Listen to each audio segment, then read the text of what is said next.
Negociações aparentemente entrando em colapso no final de semana, conforme, depois de não conseguir um acordo, no sábado, quando J.D. Vance, vice-presidente, e outros negociadores americanos se reuniam com as autoridades do Irã, os Estados Unidos anunciam agora um bloqueio naval ao Irã. Um bloqueio naval. A gente ainda tenta entender como isso se configura em um cessar-fogo frágil. Bloqueios navais são comumente considerados atos de guerra. Significa que a Marinha Americana bloqueia a entrada e saída de portos do Irã. O Irã diz que a coisa não vai ficar desse jeito e que vão exercer direito de soberania e de fazer com que as forças armadas policiem o Golfo. A gente aguarda para ver se na prática isso poderia significar algum tipo de conflito marítimo. Também aguarda-se para ver que forças armadas restariam para o Irã no mar, conforme, com mais de 150 naufrágios, a marinha do país fica agora em frangalhos. Parece ser um dilema de quem pode suportar mais tempo. A gente vai passar pelos detalhes e depois vai entrar em análise a respeito do assunto. E eu começo passando com você pelas publicações do presidente americano anunciando então esse bloqueio no final de semana e com os desdobramentos das últimas horas, conforme se confirma que ele entrou em vigor hoje às 11 horas da manhã pelo horário de Brasília. Aqui então a fala do presidente americano. Aspas. Os Estados Unidos vão bloquear navios que entrem ou saiam de portos iranianos a partir de 13 de abril, às 10 da manhã, no horário de Nova York. Obrigado pela atenção. Daniel, você passa comigo. Pouco depois veio essa nova postagem. Aspas. A Marinha do Irã está no fundo do mar, completamente destruída. 158 embarcações. O que não atingimos foi um pequeno número, do que eles chamam de lanchas de ataque rápido, porque não as consideramos uma grande ameaça. Aviso: se qualquer uma dessas embarcações se aproximar do nosso bloqueio, será imediatamente eliminada, usando o mesmo método que utilizamos contra traficantes de drogas em barcos no mar. É rápido e brutal. PS: 98,2% das drogas que entram nos Estados Unidos por via marítima foram interrompidas. Aí então estão as palavras do presidente americano. A ordem foi colocada em prática. A gente tem aqui também a publicação do Comando Central americano falando disso, o CENTCOM, que é quem deve fazer isso valer, a parte das Forças Armadas que é responsável justamente por lidar com a jurisdição do Oriente Médio, conforme os comandos então se separam nas Forças Armadas americanas por áreas de responsabilidade. O CENTCOM, Comando Central, é o que lida com essa operação do Oriente Médio. A gente buscava confirmação ao longo da tarde se a coisa estaria de fato em vigor e parece que a conseguimos. Isso aqui é do UKMTO, que é então uma agência marítima do governo do Reino Unido, que emitiu um alerta falando que entendia que esse bloqueio estava em vigor após contato com autoridades americanas. Aqui no Epoch Times vale a pena acrescentar que se buscou confirmação oficial e um e-mail então do Departamento de Guerra direcionado como resposta aqui ao Epoch Times falava que poder-se-ia usar a agência marítima como referência do Reino Unido. Ou seja, disseram que essa declaração aqui do lado está com a questão válida como é. O que se fala então é que toda a costa do Irã, todos os portos iranianos estariam sob bloqueio, que seria necessário, mesmo para outros navios circulando no Golfo Pérsico e passando por ali, estar sujeito à interceptação americana e à verificação de se iam ou não para portos do Irã, se estavam saindo ou não de portos do Irã. De forma interessante, o Financial Times relatou o seguinte, falando da empresa de inteligência marítima Lloyd's List, uma que lida com seguros, e outras espécies de ativos que são necessários para navios que estão circulando por aí, melhor dizendo, terem então a sua burocracia em dia. O que essa empresa informou no domingo a esse jornal britânico foi que todo o tráfego parecia ter parado depois do anúncio, com pelo menos 2 navios que estavam saindo do estreito, dando meia volta. No sábado, parece que aumentou, teve de fato um pico comparativamente ao último mês de bloqueio de navios circulando. Depois, então, esse movimento cessou quando veio a declaração de Trump. Enquanto isso, dados de rastreio naval e reportagens dão conta de que mais de 15 navios de guerra entraram em posição para apoiar essa operação, incluindo um porta-aviões, o USS George H.W. Bush, seguindo também em direção ao Oriente Médio, segundo dados de monitoramento independente.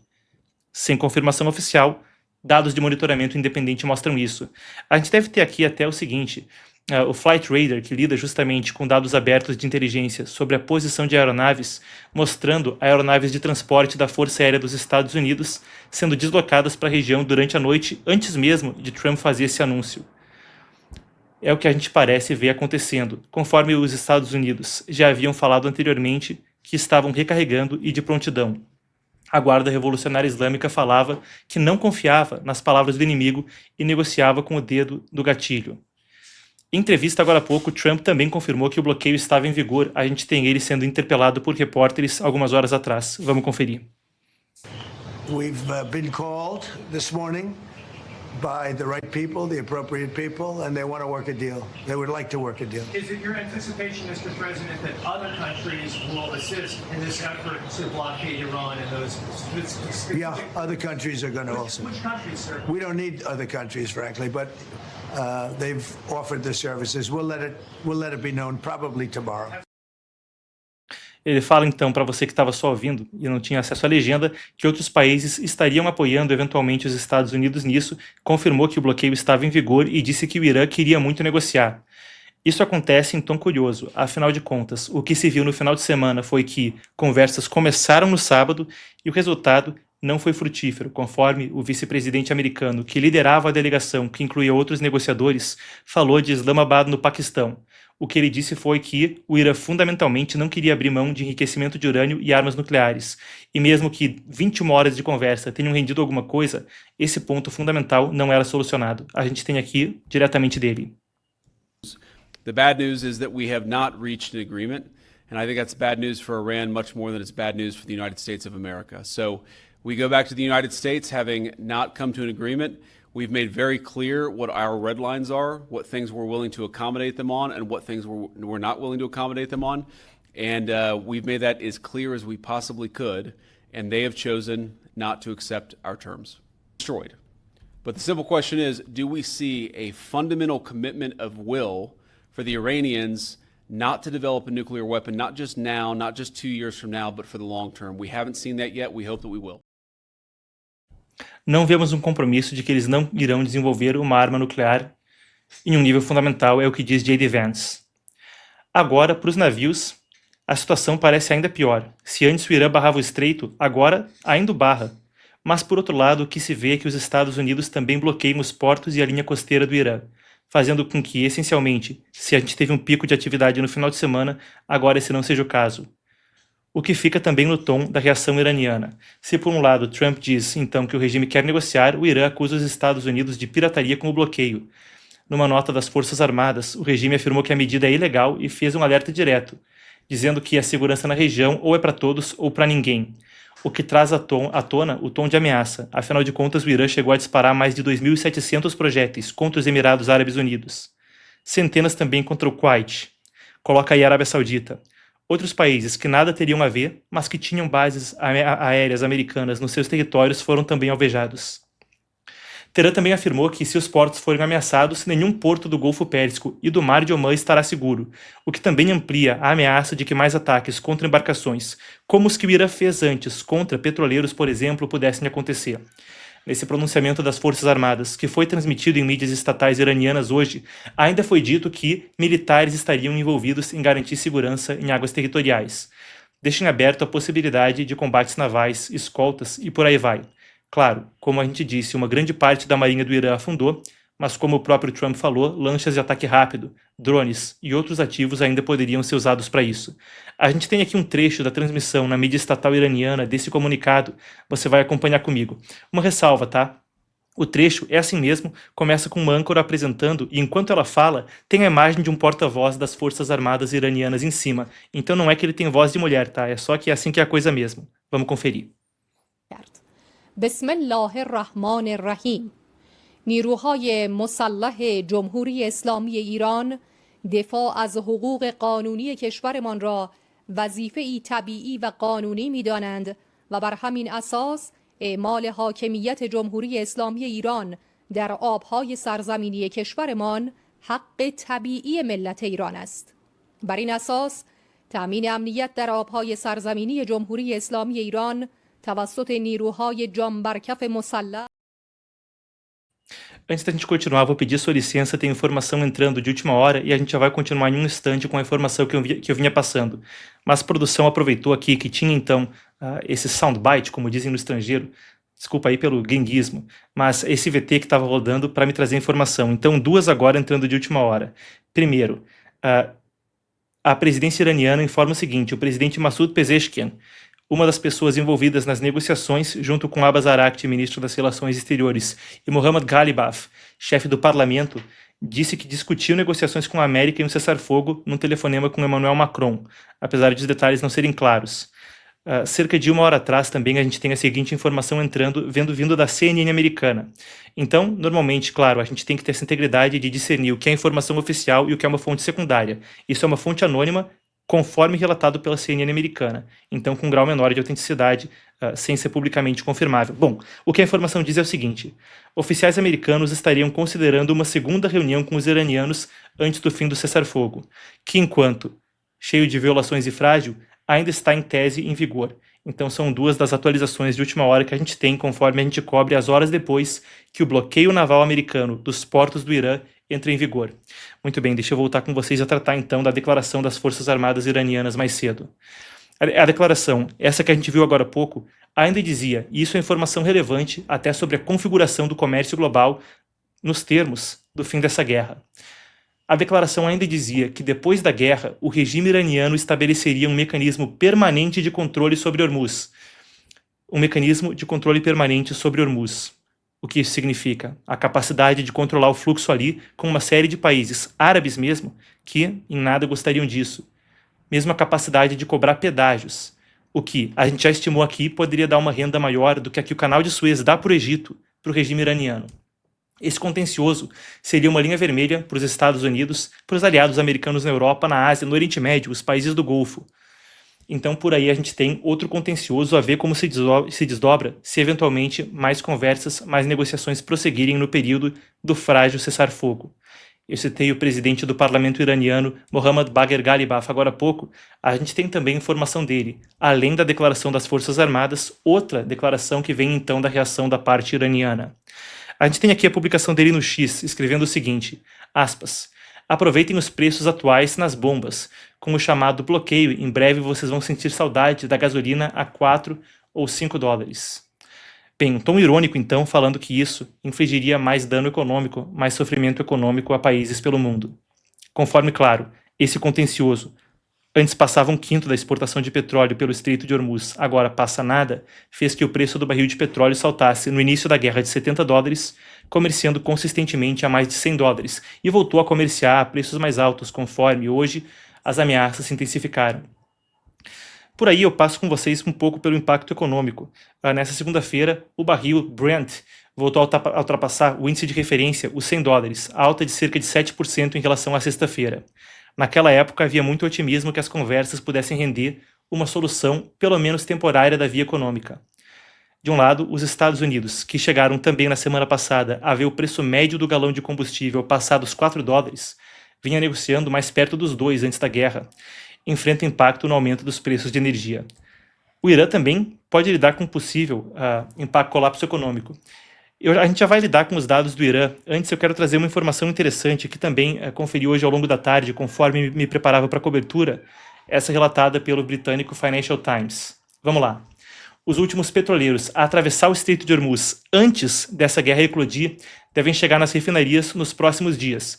A fila é longa, claro, demora tempo para esses petroleiros chegarem, mas a fila então começaria a se esvair.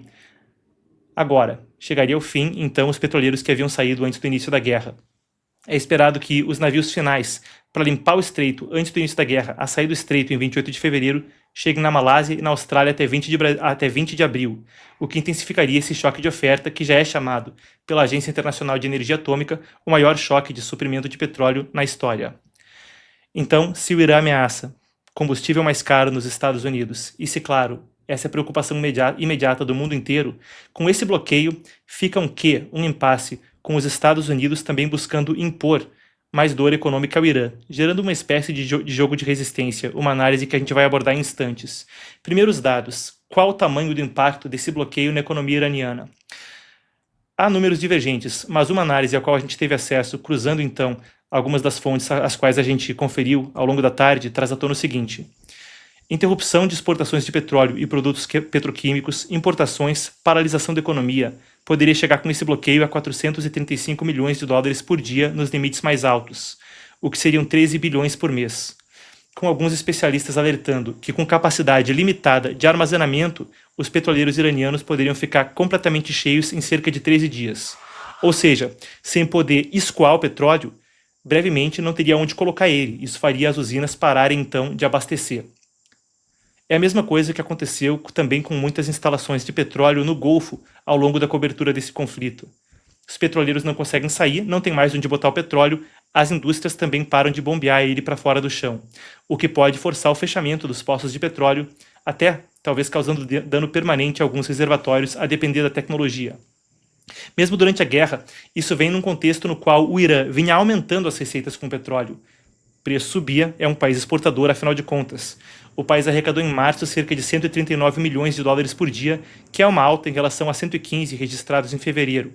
Isso vem por um sistema paralelo também, criado pela Guarda Revolucionária, que permitia a passagem de alguns países. Navios como os da China foram relatados, Índia, Paquistão, os principais importadores de petróleo iraniano. É dito que haveria pagamento de taxas. Algumas autoridades iranianas negam, mas o discurso entre umas e outras é desconexa. Foi dito que pedágios poderiam chegar a 2 milhões de dólares por embarcação. A própria China também parece ter reagido, era, afinal de contas, o principal comprador de petróleo iraniano a esse bloqueio de portos. Cerca de 45% de todo o petróleo que era importado pela China passava pelo Estreito de Hormuz. Antes da guerra, cerca de 90% do petróleo que o Irã exportava era comprado pela China. Então a gente tem aqui uma das reportagens que citava ele, o ministro da Defesa da China, então, Dong Jun, oficial do Partido Comunista Chinês, afirmando que Pequim monitora a situação. Aspas para ele: esperamos que outros não se intrometam em nossos assuntos. Aparentemente, os outros sendo Washington e os nossos assuntos sendo do Irã e da China. É interessante porque, enquanto a pressão é maior na Ásia, também é grande sobre a Europa. E nas horas depois desse bloqueio, a gente traz à tona também a repercussão que aconteceu no continente europeu. O gancho é o seguinte: a Europa elevou o tom na crítica ao controle iraniano. Antes eu quero passar com vocês por algo, a gente já vai passar por Europa, mas enquanto a gente discute isso, a gente deve ter aqui uma análise que traz à tona o modelo onde eu creio que a gente consegue entender isso. Ao longo da tarde, parecia que Daniel, por favor, a gente tem aqui a matéria do New York Times de mais cedo. Aí está, então. Ao longo da tarde, pareceu ser uma situação na qual os navios que poderiam passar, autorizados pelo lado iraniano, não saberiam se poderiam ou não pelos Estados Unidos e vice-versa. Na dúvida, quem estava saindo deu meia volta, como a gente relatou mais cedo, e agora ficou nesse clima, onde o bloqueio parece ser ainda pior do que era antes, afetando todos os lados do Golfo Pérsico.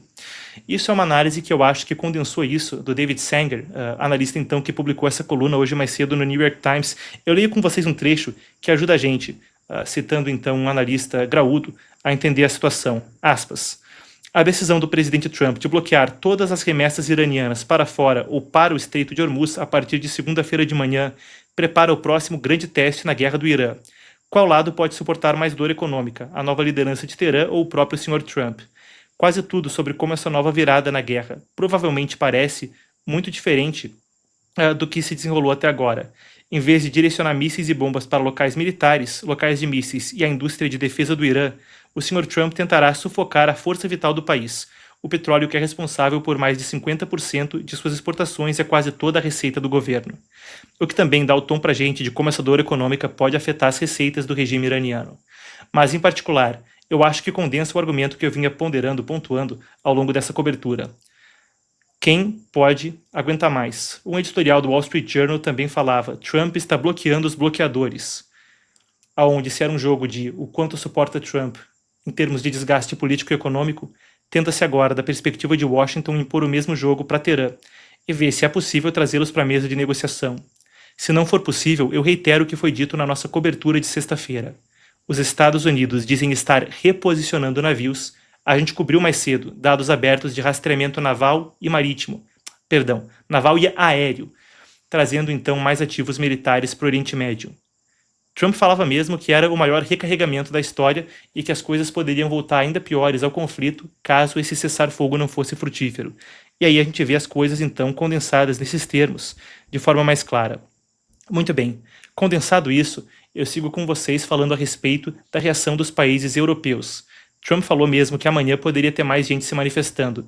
Vamos lá então. O presidente da França, Emmanuel Macron, anunciou junto com o Reino Unido a organização de uma conferência nos próximos dias para discutir com outros países interessados uma missão multinacional para garantir liberdade de navegação. A gente tem aqui a publicação de Macron, então, onde ele falava especificamente sobre isso. Nas palavras dele, no que diz respeito ao Estreito de Hormuz, organizaremos com o Reino Unido nos próximos dias uma conferência com os países dispostos a contribuir lado a lado para uma missão multinacional pacífica para restaurar a liberdade de navegação ali. Keir Starmer também comentou essa proposta, a gente tem ele falando mais cedo no Parlamento do Reino Unido. Daniel, por favor. Mr. Speaker, we also put on record our thanks to Pakistan and other partners for playing such an important role in diplomatic efforts. We hope the process will continue without further escalation. And that applies to the running sore that is the Strait of Hormuz, shamefully exploited by Iran. All of the leaders that I met were crystal clear that freedom of navigation is vital and must be restored, no conditions, no tolls, and no tolerance of Iran holding the world's economy to ransom. Because, Mr. Speaker, the impact of Iran's behaviour in the Strait is causing untold economic damage. It's visible on every petrol forecourt in the country. My guide from the start of this conflict has always been our national interest. That's why we stayed out of the war and why we continue to stay out of the war. And that is why we are working now to restore freedom of navigation in the Middle East, because that is squarely in our national interest. And, Mr. Speaker, I can confirm today that together with President Macron, I will convene a summit of leaders this week to drive forward the international effort we have built in recent weeks, bringing together dozens of countries to ensure freedom of navigation in the Strait of Hormuz. Eu trouxe a notícia de última hora, aconteceu enquanto a gente estava no ar instantes atrás, que Macron, então, teria conversado hoje, diz a presidência do Irã, com o presidente iraniano Masoud Pezeshkian, e falado especificamente a respeito do cessar-fogo, o que corroboraria esforços nessa direção, conforme relatado pelo Keir Starmer. Estava aqui ouvindo com vocês, é até curioso, não é, esses barulhos que eles fazem, mas acontece ali que na House of Commons, no parlamento britânico, é comum quando o orador está falando uma coisa com a qual você concorda, você falar hear, significa escutar, mas basicamente é um sinal de concordância. Então está aí explicado o trejeito que a gente ouvia agora há pouco dos parlamentares britânicos. De forma interessante, enquanto não se sabe exatamente os termos dos acordos, o que se transita de bastidores, e aqui a gente prioriza primeiro o publicamente confirmado e depois traz o burburinho. Mas o jornalista Amit Segal, que é editor de política do canal israelense N12 News, divulgou que os Estados Unidos teriam proposto a liberação parcial de fundos iranianos congelados e o fim do conflito em troca de um congelamento de 20 anos no enriquecimento nuclear iraniano. Entretanto, como eu disse, toda a informação que a gente traz aqui, que vem de fontes não confirmadas, ou melhor dizendo, de fontes anônimas e sem confirmação oficial, a gente busca por integridade deixar isso claro, conforme um dos termos possivelmente discutidos seria esse. Vamos colocar nessas palavras. Mas se os Estados Unidos estão também reorganizando então as forças e o Irã fala que negocia com o dedo no gatilho, um dos sinais, normalmente, de que alguém está preocupado com mais conflito e com guerra é evacuação. Enquanto isso, a gente acrescenta a informação que hoje a Rússia iniciou a retirada final de funcionários de uma usina nuclear de Bushehr, da usina de Bushehr, então, no sul do Irã. É a única que está em operação no país, e Trump tinha falado que as usinas energéticas seriam um alvo prioritário, as nucleares, creio, ainda mais, construída ela própria com apoio, então, da Rússia, apoio de Moscou. Técnicos russos atuam, justamente devido a esse elo na construção da usina, na operação e na segurança do sistema nuclear. A avaliação, ou melhor dizendo, a evacuação já vinha acontecendo. Agora, então, ela acontece aparentemente de forma definitiva. Eu quero passar brevemente por outra frente disso com vocês. O Irã falava que para abrir o estreito, o Líbano teria que ser incluído nesse acordo. É outra frente dessa guerra, conforme o Hezbollah, organização terrorista em outro país do Líbano, no norte de Israel, vinha bombardeando, jogando mísseis contra Israel desde o início da guerra. A organização terrorista Hezbollah fazia isso, sediada no sul do Líbano, não o governo do Líbano. Então ficou um debate, o Irã dizia que não ia abrir o estreito, a não ser que o negócio do Líbano fosse parte do acordo. Afinal de contas, o Hezbollah estava na guerra em solidariedade ao Irã, e é uma organização fomentada, criada, apoiada logisticamente, financeiramente, com treinamento, de outras formas e por aí vai, pelo Irã. Nesse sentido, a gente tem também atualizações conforme Israel trouxe à tona, em meio a um contexto no qual especulava-se negociações amanhã em Washington para colocar o Líbano nesse cessar-fogo e abrir o estreito, tá? Então tem essa dimensão dramática também para isso. Daniel, a gente deve ter as imagens divulgadas pelas forças de defesa de Israel horas atrás, logo antes da gente entrar no ar. Então as imagens que você vai ver agora ao meu lado foram divulgadas e são de ataques no Líbano, que estão em sequência, conforme Benjamin Netanyahu, o premier, disse que faria conversas o quanto antes, mas que enquanto isso não tinha cessar-fogo e continuaria os ataques ao Líbano. Afinal de contas, o próprio Hezbollah também seguiu disparando foguetes contra Israel e não deu pinta de que iria reduzir a intensidade dos ataques. Outra frente da guerra que trava a questão ali quanto a Hormuz num contexto complexo. Vamos lá então ao que as forças de defesa de Israel divulgaram em nota, junto com essas imagens que vocês estão acompanhando agora aqui do meu lado. Estou apontando para o lado certo? Não estou. Aqui do meu lado. Que para mim não é espelhado aqui o retorno, então paciência do público. Vamos lá então ao que as forças de defesa de Israel divulgaram junto com essas imagens. Aspas. A Força Aérea atingiu aproximadamente 150 alvos do grupo terrorista Hezbollah nas últimas 24 horas. Isso foi divulgado por volta de 1h30 da tarde no horário de Brasília. Então, hoje ainda. A Força Aérea continua a atingir a infraestrutura da organização terrorista Hezbollah e a assistir em operações das forças terrestres operando no sul do Líbano. Outro contencioso grande, afinal de contas, o ministro da Defesa israelense, Israel Katz, tem o mesmo nome do país, Israel Katz, disse que essa guerra poderia se estender para além da guerra, lá envolvendo o Irã. E até falou sobre a ocupação do sul do Líbano, coisa talvez parecida com o que aconteceu agora para desarmar o Hamas em Gaza. Força, então, para ocupar o sul do Líbano. E já tem operações terrestres acontecendo ali, tá? Tem combate acontecendo no solo, conforme você que acompanha o programa viu a gente cobrindo anteriormente. Então ele fala 150 alvos atingidos em várias áreas no sul do Líbano e conclui a nota, as forças de defesa de Israel, com o seguinte: lançadores de foguetes e drones foram atingidos, além disso, instalações militares, posições de lançamento antitanque e quartéis generais para o terrorismo foram atingidos. Da mesma forma, esquadrões de terroristas tentando fazer planos terroristas contra as nossas forças foram neutralizados. Assim conclui então a nota das forças de defesa de Israel, com a qual se divulga junto então à imagem aqui ao lado. Eu quero garantir que a gente está atualizado, que não tem mais vindo ao vivo, conforme a gente acompanha as horas após o bloqueio americano de portos do Irã entrar em vigor. A gente trouxe antes a análise que dá noção da importância disso. Bloqueando os bloqueadores, vendo quem aguenta o tranco de um bloqueio econômico por mais tempo. Com o Irã, como dizem autoridades pelo mundo, sequestrando a economia global, os Estados Unidos agora coloca a Marinha Americana para impedir que qualquer um passe pelos portos iranianos, bloqueando a costa e as exportações de Teherã. Muito bem, creio que estamos atualizados, é o que a produção traz para mim. Não temos nada de novo desde que eu falei sobre o telefonema de Macron e Masoud Pezeshkian. Pera um pouco, melhor dizendo, temos sim coisa entrando aqui. Muito bem, de 8 minutos atrás tem uma publicação que traz à tona o seguinte, um relatório, falando que o shutdown da internet iraniana, o bloqueio da internet que começou no final de fevereiro com esse conflito, está infligindo dezenas de milhões, ia falar milhares que nada, milhões de dólares em perdas diárias ao país, de acordo com uma comissão da Câmara de Comércio do Irã, então estimativa do próprio Irã. A Afshin Kolahi, então uma autoridade iraniana, diz o seguinte, que o custo estimado da falta de internet fica entre 30 milhões e 40 milhões por dia. O impacto total composto, conforme existe também perda indireta, chegaria a 80 milhões. Uma coisa que também torna-se mais ainda um efeito bola de neve com o bloqueio. Então a gente traz isso à tona. A gente cobriu anteriormente no programa o dia em que o bloqueio de internet iraniano se tornou o maior já registrado por qualquer país, fechando a população das próprias redes.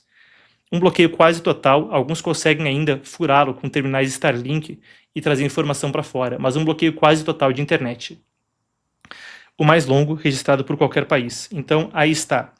Pessoal, na sequência eu fico com você porque a gente vai falar de uma eleição que traz muito à tona a ser observado não só no Brasil, mas em eleições pelo mundo.